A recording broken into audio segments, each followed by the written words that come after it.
GIT की smart class में आप सभी का स्वागत है। अकाउंटिंग की इस क्लास में आज हम लोग सीखने वाले हैं बैलेंस शीट क्रिएट के बारे में कि हम अपनी अकाउंटिंग की सॉफ्टवेयर में बैलेंस शीट हम कैसे क्रिएट करते हैं। समझ में आ रहा है ना? वही आज की क्लास में सीखना है और समझना है। जैसे कि मैंने पिछली क्लास में मैंने आपको लेजर बनाना बताया था, लेजर को अल्टर करना भी मैंने आपको बताया था, उसको डिलीट करना भी बताया था, ठीक है।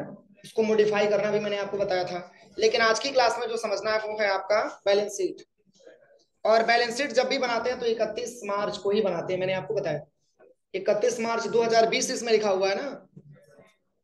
तो हर फाइनेंशियल ईयर का हम जो है लास्ट में, जैसे कि मान के चलिए कि 22-23 का है तो 23 में बना, 23-24 का है तो 24 में बनेगा, 24-25 का होगा तो 25 में बनेगा। तो सबका क्या होता है, मतलब फाइनेंशियल ईयर का जो लास्ट डेट होता है उसी डेट में हम अपना बैलेंस शीट रेडी करते हैं।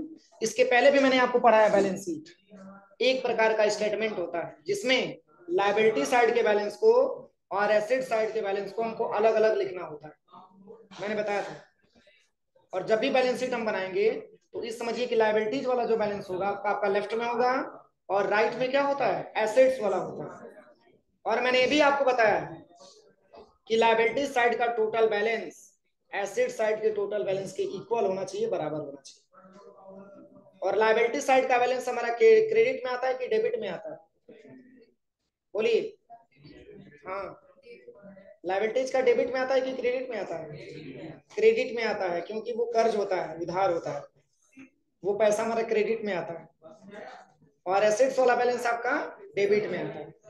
तो एक आपका लेफ्ट साइड वाला क्रेडिट अमाउंट दिया हुआ है और राइट साइड में आपका डेबिट साइड वाला अमाउंट दिया हुआ है। ये दोनों अमाउंट यहाँ पे इंक्रीज करके देखा जाए, ये दोनों अमाउंट यहाँ पे पूरा पूरा जोड़ करके, और तब यहाँ पे लिखा गया लेफ्ट साइड का भी 34 लाख और राइट साइड का भी 34 लाख यहाँ पे मेंशन किया गया। देखिए, लेफ्ट में भी 34 लाख और राइट में भी 34 लाख। ये बैलेंस मैंने सही करवाया था होरिजन इंटरप्राइजेज वाला। कितना भरवाया था मैंने? 15,680।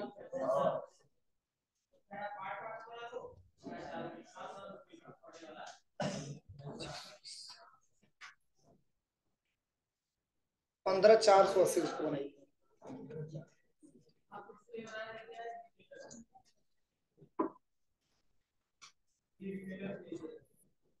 15,480 बना लीजिए, नहीं तो बाद में दिक्कत होगी, गलत होगी फिर।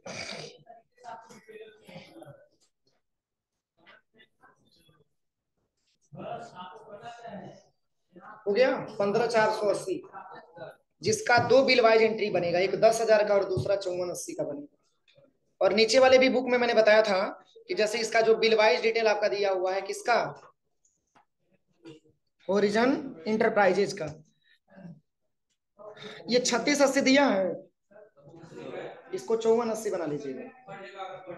है ना पहले 5480, ठीक है। बस इसी को समझना है, इसमें 3 अकाउंट आपको नहीं बनाना। एक PL account, profit and loss account नहीं बनाना है, केवल उसका ओपनिंग बैलेंस आपको भरना होता है। एक कैश अकाउंट का भी लेजर आपको नहीं बनाना होता है, केवल उसका बैलेंस भरना होता है। और तीसरा क्लोजिंग स्टॉक का भी आपको लेजर नहीं बनाना होता है। ये डिफरेंस में आपको दिखता है। तो चलिए इसको हम बनाएंगे कैसे। तो एक चीज समझिए, पहले बैलेंस शीट क्रिएट करने से पहले आप थोड़ा सा ध्यान दीजिए। यहाँ पे जो बोल्ड करके लिखा गया है ना, जो बोल्ड करके लिखा गया है वो हमारा लेजर क्या है, लेजर। ये सारे के सारे हमारे क्या हैं, लेजर है। जितने भी बोल्ड करके लिखे गए, जैसे proprietor capital account ledger, loan from Bajaj finance ledger है, loan from Axis bank ledger है, OD accounted SBI bank ledger है, computer care horizon enterprises silver outstanding, ये सब हमारे क्या है, लेजर। तो जब लेजर आप क्रिएट करते थे तो ग्रुप मांगता था, मांगता था कि नहीं मांगता था? जैसे जैसे कि कंप्यूटर केयर सिस्टम का मैंने बनवाया था तो ग्रुप मैंने क्या रखा था, सन्ड्री क्रेडिटर, याद है? उसका बैलेंस हमारा क्रेडिट में है। और मैंने ये भी बताया था कि जब भी लेजर आप बनाइएगा तो उसका ग्रुप समझ करके ही डालिएगा, क्योंकि ग्रुप अगर गलत होगा तो बैलेंस भी गलत हो जाएगा। पता चल रहा है कि क्रेडिट है और आपने डेबिट भर दिया तो उसका बैलेंस तो डेबिट में ही शो करेगा ना, तो डेबिट में शो करेगा तो क्रेडिट का बैलेंस उतना कम हो जाएगा, तो दोनों मैचिंग नहीं कर पाएंगे। इसलिए जो बोल्ड करके लिखा गया है एक प्रकार का लेजर है। और जो अनबोल्ड है, जैसे कुछ पॉइंट लगा हुआ है, दिख रहा होगा आपको, पॉइंट लगा है, कि जो पॉइंट लगा है ये आपकी ग्रुप, ये समझाने के लिए आपको बताया गया। जो पॉइंट लगा है ये आपकी ग्रुप है, मतलब अगर आप जो है प्रोप्राइटर कैपिटल अकाउंट का अगर आप लेजर बनाएंगे तो अंडर में कैपिटल अकाउंट आप क्या करेंगे, ग्रुप सेलेक्ट करेंगे। मैंने कल की क्लास में बताया। अगर आप लोन फ्रॉम बजाज फाइनेंस बनाएंगे तो ग्रुप में आप अनसिक्योर लोन सेलेक्ट करेंगे। मैंने बताया था कि जिसका अगर आपको ग्रुप नहीं मिलेगा तो अल्ट सी करके आप बना सकते हैं। इसमें सबका ग्रुप मिलेगा, केवल आउटस्टैंडिंग का ग्रुप आपको नहीं मिलेगा। इसको बनाना पड़ेगा। तो चलिए इसको बनाएंगे कैसे। तो सबसे पहले यहाँ पे आप टैली सॉफ्टवेयर पे आ जाइए और बस आपको क्रिएट पे क्लिक करना है और यहाँ पे लेजर पे आ जाना, जिसकी मैंने कल बताया था वही मैंने आज पुनः स्टार्ट किया बताना। कहाँ पे जाना है, गेटवे ऑफ टैली। पहले तो कंपनी ओपन कर लीजिएगा और ये जरूर जांच कर लीजिएगा कि हमारी कंपनी है ना, किसी और की कंपनी नहीं है। ये तो पता चलेगी किसी की कंपनी में काम करने लग जाएंगे तो दिक्कत हो जाएगी। अपनी ही कंपनी पे आपको काम करना है। तो क्रिएट पे आइएगा, एंटर करना है, लेजर पे आना है, इंटर करना है। ये लेजर आपका खुल गया। अब यहाँ पे भरिएगा पहला प्रोप्राइटर। और मैंने ये भी तो आपको बताया था कि एक लेजर को मात्र हम एक ही बार क्रिएट भी कर सकते हैं। ये ध्यान दीजिएगा, प्रोप्राइटर कैपिटल अकाउंट। और कैपिटल का नेचर होता कैसा है, डेबिट की क्रेडिट, बोलिए। क्रेडिट होता है। इसमें भी कंफ्यूजन है क्या, इसके आधार पर मैंने बहुत सारा ट्रांजेक्शन भी कराया। प्रोप्राइटर कैपिटल अकाउंट अंडर में क्या आ जाएगा, कैपिटल अकाउंट। एंटर करिएगा, इसका कुछ डिटेल नहीं दिया है, छोड़ दीजिएगा। एंटर करके जब आप नीचे आइएगा तो यहाँ पे आपसे बैलेंस पूछा जाएगा। ये वही बैलेंस आपको भरना है जो बैलेंस आपके मेंशन किया गया। देखिए कितना बैलेंस है, 10,12,000। बस भर दीजिए 10,12,000। अब एंटर करेंगे तो अमाउंट क्रेडिट में आ गया, सही है। लायबिलिटी साइड का अमाउंट हमेशा क्रेडिट में आएगा, ध्यान दीजिए। और कब पॉसिबिलिटी है, तो जब ग्रुप अगर आप गलत भरेंगे तभी डेबिट की संभावना बनेगी। अगर ग्रुप आपका सही है तो क्रेडिट में मेंशन कर लेंगे। बस कंट्रोल प्लस ए दबा दीजिए, पहला बन गया। ठीक है, इसके बाद से दूसरा क्या दिया है, चलिए दूसरा ऑप्शन जो दिया है कह रहा है कि loan from Bajaj finance. Bajaj finance से कुछ लोन लिया गया, तो इसको आप भरिए यहाँ पे, लोन फ्रॉम बजाज फाइनेंस ही है ना। एंटर करेंगे। अब ये किसके अंतर्गत आएगा, सिक्योर है कि अनसिक्योर, अनसिक्योर है, सिक्योर लोन के अंतर्गत आएगा। देखिए ये भी एक प्रकार की लायबिलिटी है। देखिए उसके नीचे लिख दिया लोन लायबिलिटी, इसके ऊपर लोन लायबिलिटी लिखा है। देखिए इसके ऊपर लोन लायबिलिटी लिखा है, सिक्योर लोन, लोन लायबिलिटी के अंतर्गत आएगा। ठीक है, अनसिक्योर लोन दिया हुआ है। क्यों आप लोग सिक्योर बोल दिए हैं, अनसिक्योर दिया, यहाँ पे अनसिक्योर के अंतर्गत रखेंगे इसको। ये भी लोन लायबिलिटी के अंतर्गत आएगा, नॉट एप्लीकेबल करेंगे। अब इसका बैलेंस कितना दिया है, बैलेंस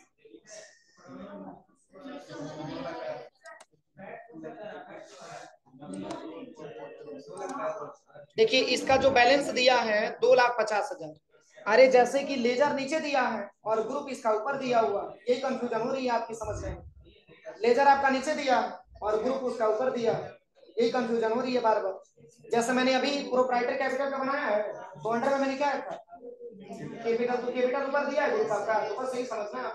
नीचे वाले का नहीं बोलना है, ऊपर वाले को ही बोलना है। अब चलिए इसका बैलेंस कितना दिया है, लोन फ्रॉम बजाज फाइनेंस, बस यहाँ पे भर दीजिए 2,50,000। और ये भी लाइबिलिटीज का पैसा है, क्रेडिट में आ जाएगा। कंट्रोल ए से एक्सेप्ट करा दीजिए। अगला क्या दिया है, अगला दिया है लोन फ्रॉम एक्सिस बैंक। यहाँ पे आप भर दीजिए loan from Axis bank.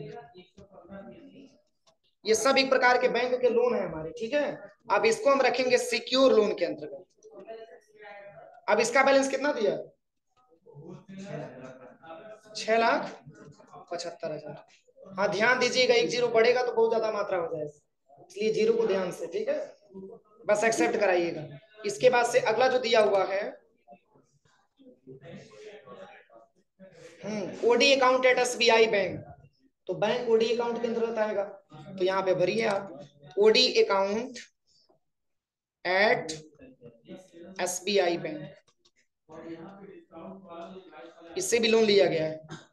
Enter करेंगे, बैंक ओडी अकाउंट के अंतर्गत आएगा ना, यहाँ पे सेलेक्ट कर लेना है बैंक ओडी अकाउंट। समझ में आ रहा है कि नहीं आ रहा, हो जाएगा ना प्रैक्टिकल, पूरा 34 लाख का अमाउंट लेके आना है, एंटर करना है। अब इसकी बैलेंस कितना दिया है? 3,25,000 यहाँ पे मेंशन कर दिया। बस अगला जो दिया है आपका, ये यहाँ पे अगला क्या दिया है? Computer care system. और कल भी मैंने आपको बताया था कि अगर सन्ड्री क्रेडिटर है तो हमारे बिजनेस का सप्लायर है। यहाँ आप लिखेंगे computer care system, computer care system. देखिए मैंने कल इसका बनाया था ना, लेकिन मैंने आपके सामने ही डिलीट किया है, क्योंकि अगर वो रहेगा तो ये दोबारा हमारा मेंशन नहीं हो पाएगा। फिर एंटर करिएगा। अभी किसके अंतर्गत आएगा? सन्ड्री क्रेडिटर के अंतर्गत आएगा। इसको यस मत करिएगा, इसको नो ही रहने दीजिएगा, ठीक है। फिर एंटर करिएगा। इसका बैलेंस आपसे पूछा जाएगा 34, कितना है? 34,650। चलिए अगला क्या दिया है? ओरिजन एंटरप्राइजेज, यहाँ पे भरना है आपको ओरिजन इंटरप्राइजेज। ये हमारे बिजनेस के सप्लायर हैं, इनसे मैंने उधार माल परचेज किया है, जो पैसा इनको पेमेंट करना। समझ में आ रहा है ना? अब चलिए इसका अमाउंट कितना दिया है? 15,480, एंटर करेंगे। अगला क्या दिया है? सिल्वर प्लस कंप्यूटर, इसमें भर देंगे silver plus computer, silver plus computer, sorry, silver plus computer, enter करेंगे। अभी सन्ड्री क्रेडिटर, इसकी बैलेंस कितना दिया है? 50,870, यहाँ पे भर देंगे 50,870। बस एंटर करते हैं। चूंकि क्रेडिट में बैलेंस आने का मेन मतलब ये है, ये हमारे सप्लायर हैं, और कुछ महीने पहले या कुछ साल पहले मैंने इनसे उधार माल खरीदा था, वही मैं बैलेंस यहाँ पे मेंशन कर रहा हूँ, ताकि उसको पेमेंट बाद में किया जा सके। अब चलिए अगला क्या दिया है? आउट स्टैंडिंग इलेक्ट्रिसिटी बिल, ये किसके अंतर्गत आएगा? Out standing. अब इसका मतलब क्या होता है? तो जैसे कि मान के चलिए अभी पिछले 2 महीने से हमने अभी बिजली का बिल भुगतान नहीं किया, बिजली का बिल मैंने पेमेंट नहीं किया, तो वो हमारे ऊपर liability, out standing electricity bill हमारा आउट स्टैंडिंग। तो देखिए यहाँ से आउट स्टैंडिंग इलेक्ट्रिसिटी बिल के बारे में बता रहे थे। अभी इस लेजर को मैंने बनाया नहीं था, तो ये जो ऐसा मतलब ये ऐसा बिल होता है जो हमारे ऊपर अभी बकाया होता है, 2 महीने 3 महीने का। आपने देखा भी होगा, जैसे गांव में बिजली का बिल आता है तो पेंडिंग वाला कई लोग नहीं जमा किए होते हैं, उसका बिल एक ही बार बन करके आ जाता है, वो जमा करना होता है, वो आपके ऊपर कर्ज होता है। और आउट स्टैंडिंग सैलरी क्या होता है? तो जैसे कि सर 2 महीने का पेमेंट हमारा रोक रखे हैं, दे नहीं रहे, फॉर एग्जाम्पल मांगने पे भी नहीं दे रहे, तो वो सर का लाइबिलिटीज का पैसा है, वो कर्ज है सर के ऊपर। समझ में आया? तो इसको जब भी हम लेजर बनाएंगे तो आउट स्टैंडिंग एक्सपेंस के अंतर्गत रखेंगे। इसको कैसे क्रिएट करेंगे? तो यहाँ पे आप भरिएगा आउट स्टैंडिंग इलेक्ट्रिसिटी बिल है ना, अंडर में क्या आ जाएगा?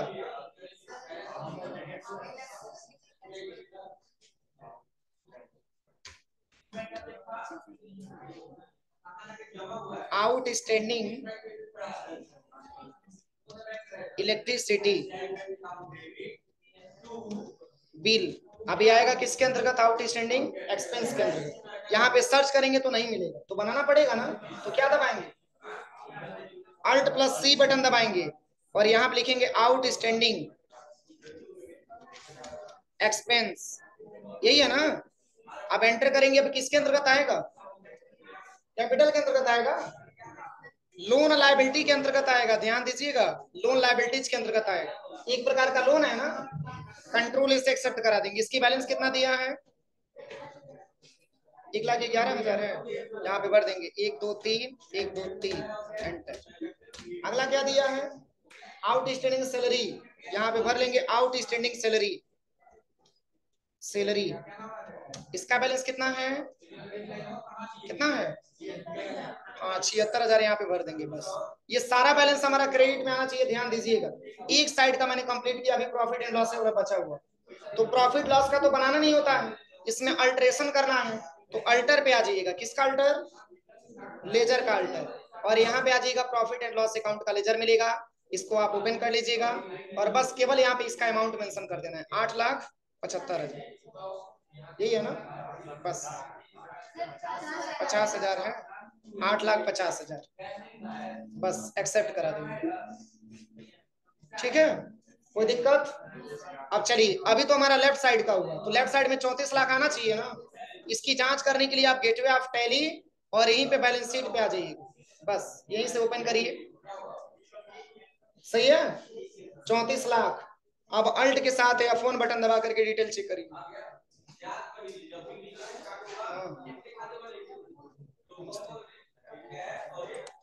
हमारा कितना आ गया? 34 लाख रुपए आ गए। तो राइट में भी कितना आना चाहिए? 34 लाख ही आना चाहिए। अगर पूरा आप डिटेल देखना चाहते हैं तो अल्ट के साथ या फोन बटन प्रेस करना होता है। यहां तक किसी को कोई प्रॉब्लम? लेफ्ट वाला बन जाएगा। तो लेफ्ट वाला बैलेंस किस में आएगा? क्रेडिट में आएगा, ध्यान दीजिएगा, डेबिट में नहीं आना चाहिए। अब हम चलते हैं राइट वाले पे, पुनः बैक आ जाइएगा इसके बटन दबा करके, पुनः यहाँ पे आ जाइएगा। अब आपको राइट साइड वाला मेंशन करना है। देखिए एसेट्स में लिखा है फर्नीचर एंड फिक्सचर, तो इसी तरीके से भरना है बस आपको। यहाँ पे अल्टर, यहाँ पे क्रिएट पे आ जाइए, लेजर पे आइए, और यहाँ पे आपको भरना है फर्नीचर एंड फिक्सचर। ये हमारे बिजनेस का है क्या? फिक्स एसेट्स है, तो यहाँ पे हम रखेंगे क्या? Fix assets. एंटर करिएगा। यहाँ पे जीएसटी वगैरह पूछेगा, नॉट अप्लीकेबल।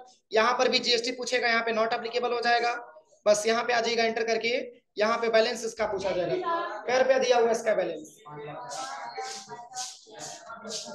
सही है, डेबिट में आ गया बैलेंस। देखिए अभी जीएसटी से कोई काम नहीं है, जीएसटी में आगे पढ़ाऊंगा, अभी नॉर्मल आप बताइए। अभी इसके आगे जो जरूरत आएगी तो मैं आपको बताऊंगा, ठीक है, पहले आप इतना समझिए। बस कंट्रोल इसे एक्सेप्ट करा दीजिए। देखिए बैलेंस डेबिट में आया है, कंट्रोल इसे एक्सेप्ट करा दीजिए। दूसरा क्या दिया है? Land and building. जल्दी जल्दी बनाते जा रहे हैं, टाइम कम है। लैंड एंड बिल्डिंग, बस एंटर करिएगा, फिक्स एसेट्स आएगा। इसमें भी नॉट एप्लीकेबल, इसमें भी नॉट एप्लीकेबल कर देना है। अब यहाँ पे इसकी बैलेंस कितना दिया है? 4,50,000। एंटर करेंगे, एक्सेप्ट करेंगे। फिर अगला क्या दिया है?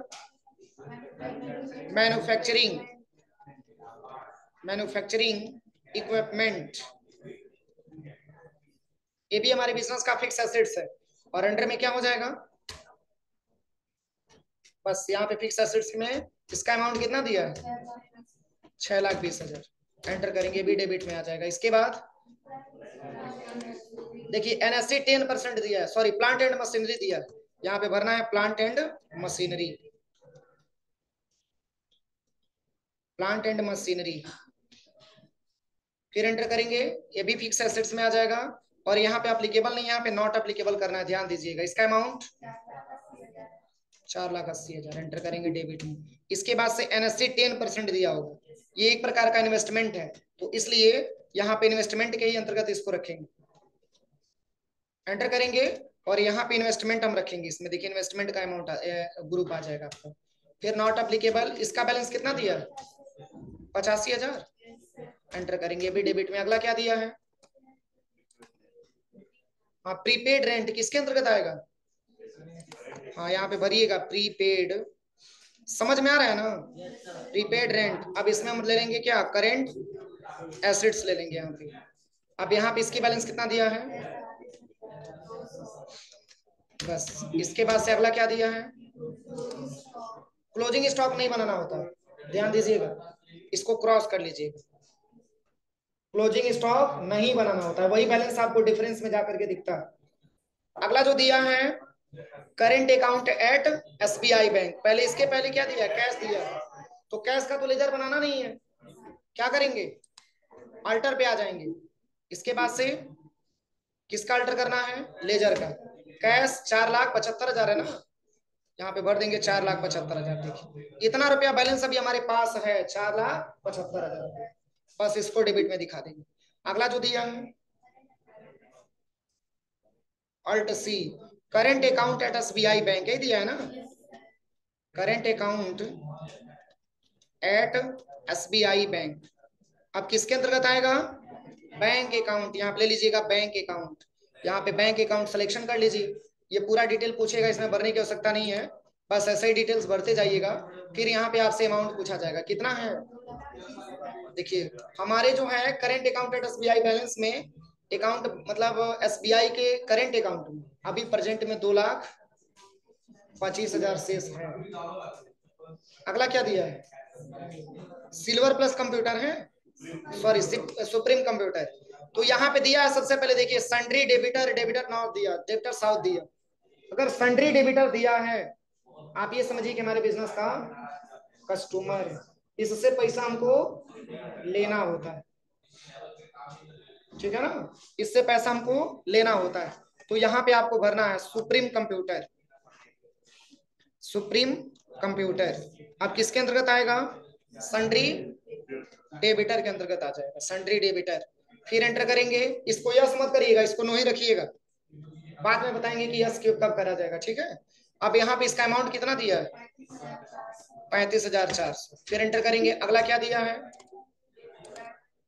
डाटा लिंक टेक्नोलॉजी, यहाँ पे भरिए data link technology, data link technology, सही है ना।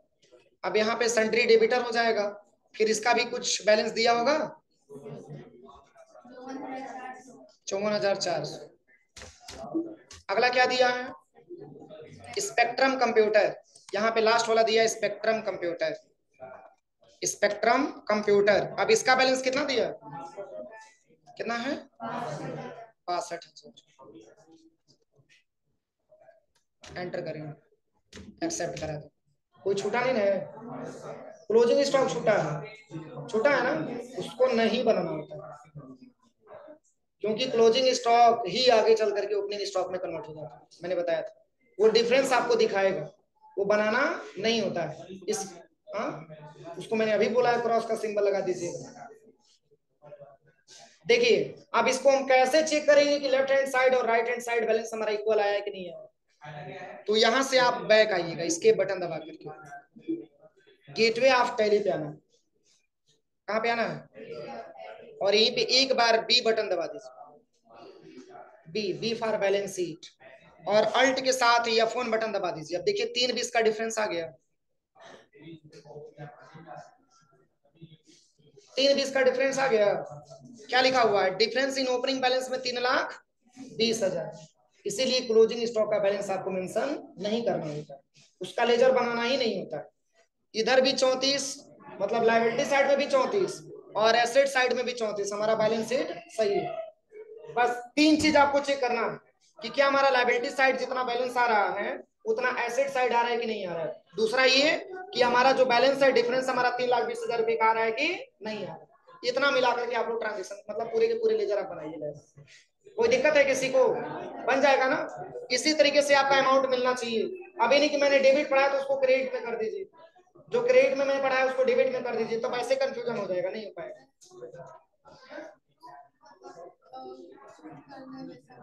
अरे तो मैंने पॉइंट नहीं लगवाया उस पे, देखो इसमें पॉइंट नहीं लगा हुआ है।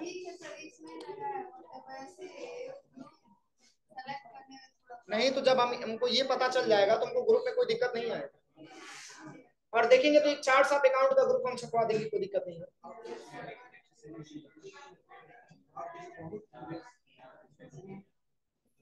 क्या बोल रहे हो? तुम ही बोल रहे हो, तुम ही सुन रहे हो। आउटस्टैंडिंग इलेक्ट्रिसिटी बिल क्या है?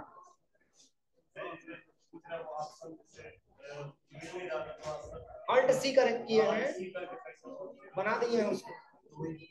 अल्ट सी, अगर लेजर नहीं मिल रहा तो अल्ट सी करिए, ग्रुप नहीं मिला तो अल्ट सी करिए। आउटस्टैंडिंग एक्सपेंस ही तो होगा एक प्रकार का, वो हमारे बिजनेस का एक्सपेंस है, खर्चा है, बन जाएगा। बस वही लेजर नहीं मिलेगा, बाकी सारा सारा आपको ग्रुप मिलेगा, बस वही ग्रुप आपको नहीं मिलेगा। ऐसे बनाइए आप लोग लैब में चल के, ठीक है।